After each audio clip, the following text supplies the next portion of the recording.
What are you doing, Mama? Are you already rushing around even before you take a breath? I see it all the time. I see you, and I want to gently hold your shoulders for a moment and say this with love. You do not have to start your day like this. I know. You're saying to me, my alarm goes off, I hit the snooze. And when it goes off, you already feel behind. You feel tired even before your feet touch the ground. The baby needs you. The toddler calls your name like it's a national emergency. And the day feels like it's chasing you already. But I get this. The next 5 minutes could change your entire day. And let's talk about that. So here's the truth that changed everything for me. You cannot win the day if you lose the morning. So let that sink in.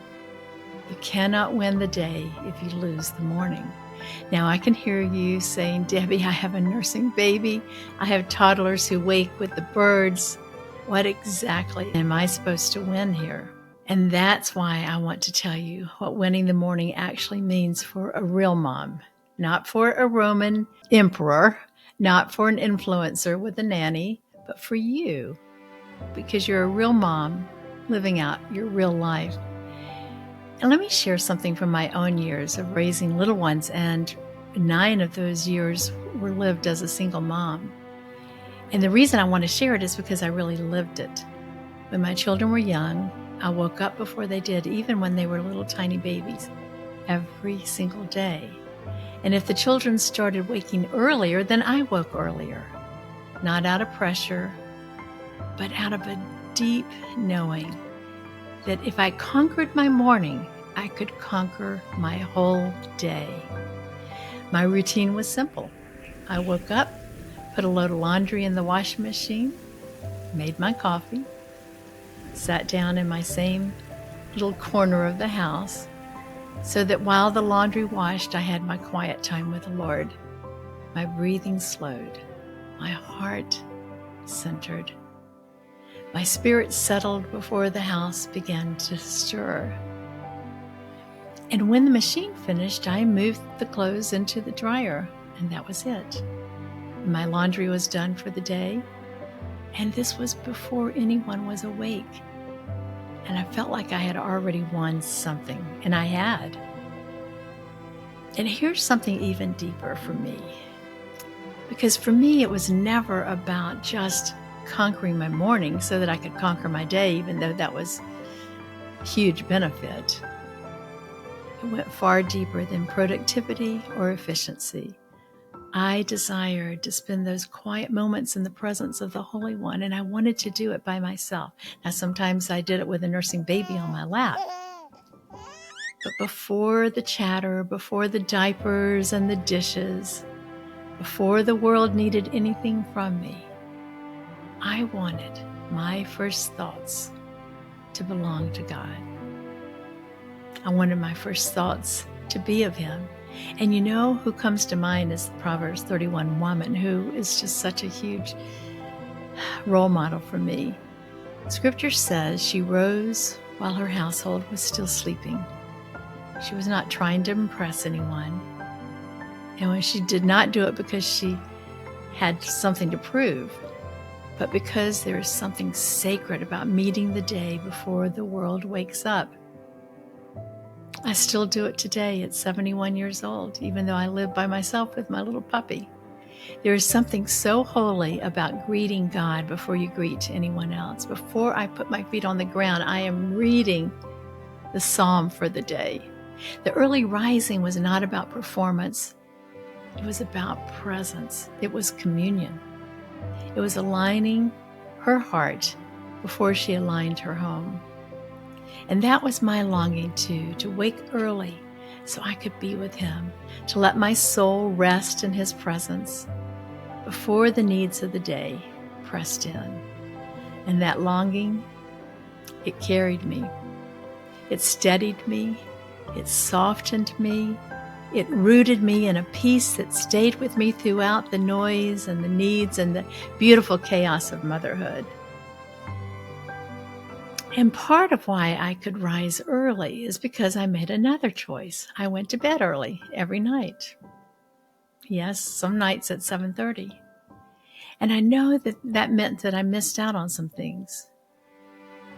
That as the children got older, it became easier. They began to sleep a little bit later. But I tell you, the payoff of good sleep was far more valuable to me than anything I gave up.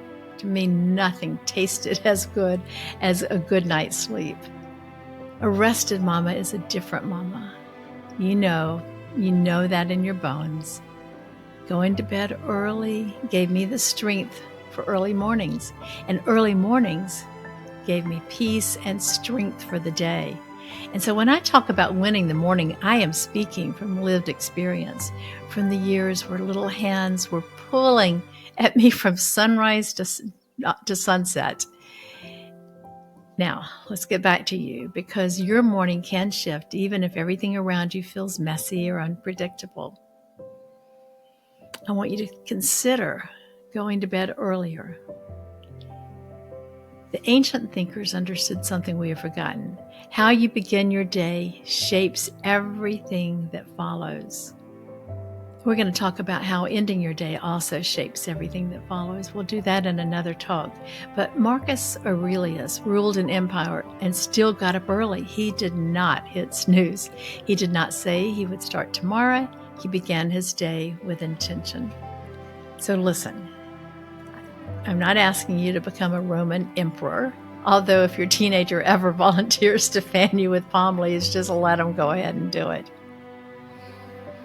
No, I'm not asking you to do that. You simply deserve to begin your morning centered instead of scattered.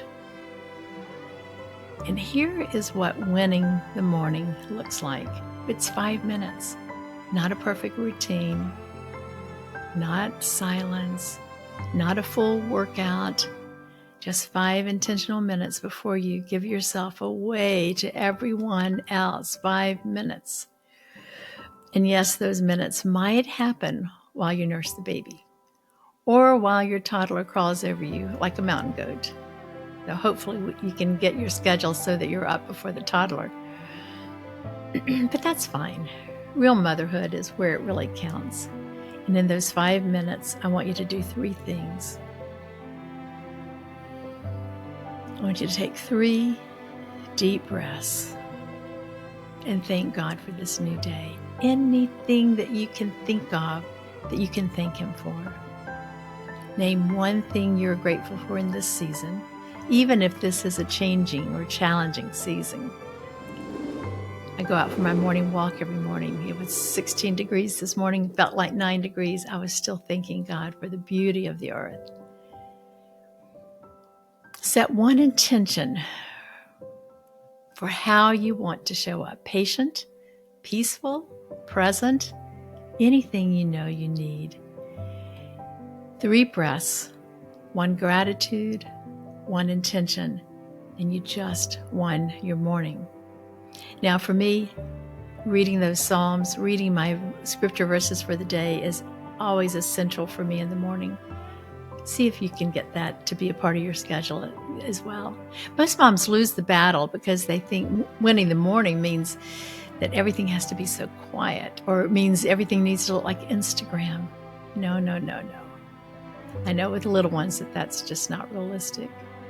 So change the definition. Winning your morning means bringing intention into whatever morning you already have. Even the messy one, even the loud one, even the ones with spilled food at 6:15 in the morning. You can take those breaths walking to the nursery. You can set your intention while you pour your coffee.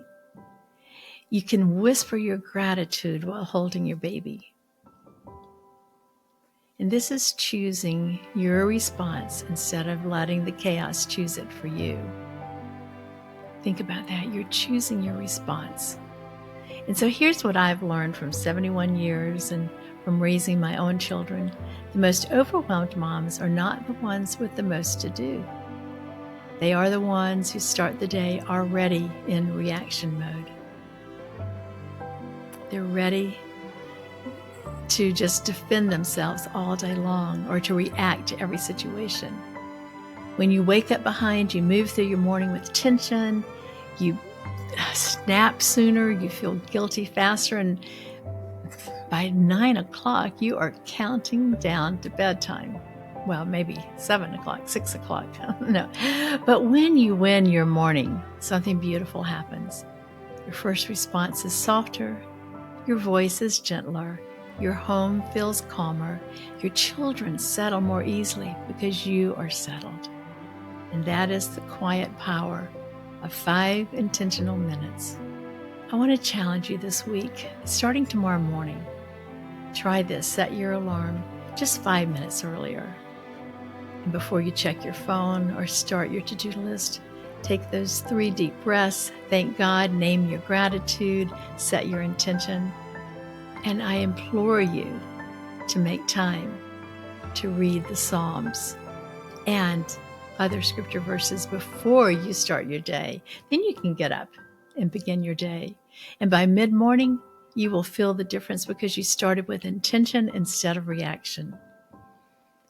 I'm sure a lot of you have other routines that you do, and I'd love to hear those if you can comment below. When you choose to win the morning, you free yourself from being ruled by your circumstances. You are not waiting for life to calm down. You are creating calm in the middle of it. You're not trying to have a perfect day. You're choosing who you want to be at the beginning of it. It is miraculous. And that choice made every morning changes everything. Not just now when you're maybe in your 20s or your 30s or 40s. It changes everything throughout the whole rest of your life. So start your day by winning your morning. And remember to celebrate your mama moments.